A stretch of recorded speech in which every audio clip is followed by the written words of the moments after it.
আসসালামু আলাইকুম viewers, welcome back Shairaz kitchen and blog. অনেক দিন পর আরও একটি নতুন রেসিপি নিয়ে চলে আসলাম আপনাদের মাঝে।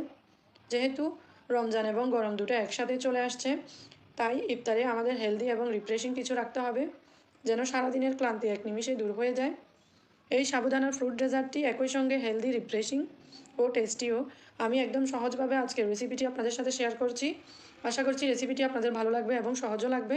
চলুন তাহলে রেসিপিটি তৈরি করে ফেলি। সাবুদানার ফ্রুট ডেজার্ট তৈরির জন্য আমি এখানে 500 গ্রামের মতো লিকুইড মিল্ক নিয়েছি। দুধটাকে আমি একটু ফুটিয়ে নিয়েছি। হাফ কাপ পরিমাণ চিনি দিয়ে দিলাম। হাফ কাপ পরিমাণ পাউডার মিল্ক দিতে হবে। এটা একদমই অপশনাল, আপনারা চাইলে দিতে পারেন, দিলে টেস্টটা খুবই ভালো আসে। পাউডার দুধটা দিয়ে একদম ভালোভাবে মিশিয়ে দিতে হবে যাতে দলা পেকে না যায়। দুধটাকে দ্রুত ঘন করার জন্য আমি 1 টেবিল চামচ কর্নফ্লাওয়ারকে পানিতে গুলে নর্মাল টেম্পারেচারে থাকা দুধটার মধ্যে মিশিয়ে দিচ্ছি। দুধটা আমি ফুটিয়ে ঠান্ডা করে নিয়েছিলাম। এখন কর্নফ্লাওয়ার মিশ্রণটি দিয়ে খুব ভালোভাবে নেড়ে চেড়ে মিশিয়ে নিতে হবে। এরপর চুলাটা জ্বালিয়ে দিব। চুলার আঁচটা একদম মিডিয়ামে রেখে অনবরত নেড়ে নেড়ে দুধটাকে ঘন করে নিতে হবে। আর আপনারা যদি সময় নিয়ে দুধটাকে ঘন করে নেন তাহলে কর্নফ্লাওয়ার না দিলেও হবে। আমি সময় স্বল্পতার কারণে কর্নফ্লাওয়ার দিয়ে 10 মিনিটের মতো দুধটা মৃদু আঁচে নেড়ে চেড়ে করে নিব। এবার হাফ চা চামচ ভ্যানিলা এসেন্স দিয়ে দিব।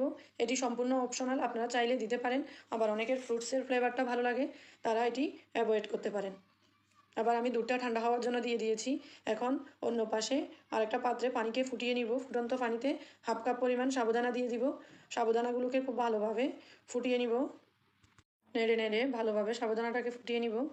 সাবুদানাটা যখন ফুটে আসবে তখন একদমই স্বচ্ছ হয়ে আসবে।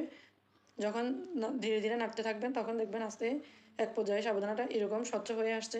দেখুন সাবুদানাটা হয়ে গেছে। আবার সাবুদানাটা ঢেলে আমি ঠান্ডা পানি দিয়ে সাবুদানাটাকে ঠান্ডা করে নিব, যাতে সাবুদানার যে আঠালো ভাবটা থাকে ওটি চলে যায় এবং সাবুদানাটা একদম ঝরঝরে হয়ে যায়। এবার ঠান্ডা করে রাখা দুধের মধ্যে সাবুদানাটা মিক্স করে দিব। আপনারা চাইলে এখানে আরও বেশি করে সাবুদানা দিতে পারেন, 1 কাপ পরিমাণ দিতে পারেন। কেউ যদি সাবুদানাটা বেশি পছন্দ করেন তারা পরিমাণটা বাড়িয়ে দিবেন। দেখুন দেখে কতটা লোভনীয় লাগছে। এবার সাবুদানাটাকে আমি মিশ্রণটাকে অন্য একটি পাত্রে ট্রান্সফার করে নিব। এরপর ফ্রুটসগুলো অ্যাড করব। এখানে আপনারা আপনাদের পছন্দ মতো ফ্রুটস অ্যাড করতে পারেন। আমি যেই ফ্রুটসগুলো অ্যাড করতেছি সেগুলোও অ্যাড করতে হবে এমন কোনো কথা নেই। আপনাদের হাতের কাছে থাকা যে কোনো ফ্রুটস আপনারা অ্যাড করতে পারেন। একটি আপেলকে কিউব করে কেটে দিয়ে দিলাম। সবুজ আঙুর দিচ্ছি 1 কাপ পরিমাণ। আপনারা চাইলে এখানে লাল সবুজ দুটি মিক্স করে দিতে পারেন। খেজুর দিয়ে দিব 4টি কুচি করে। আপনারা আপনাদের হাতের কাছে যেই ফ্রুটস থাকবে ওই ফ্রুটস দিয়েও এটি তৈরি করে খেতে পারেন। আনার দিয়ে দিব 1টি।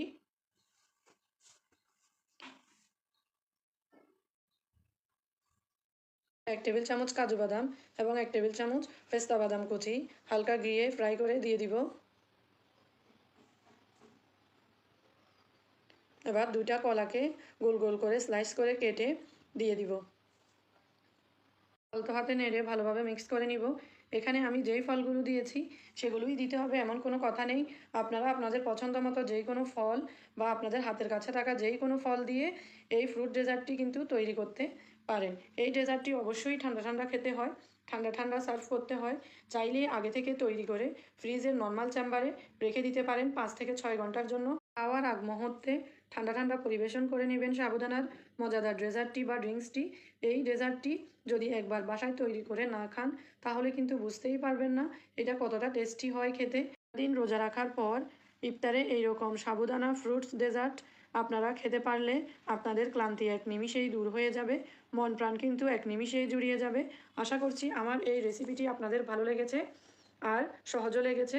ভালো লাগলে আমার চ্যানেলটি সাবস্ক্রাইব করবেন আর ফেসবুক পেজে হলে ফেসবুক পেজটি ফলো করবেন। সবাই অনেক বেশি ভালো থাকবেন, সুস্থ থাকবেন। আল্লাহ হাফেজ।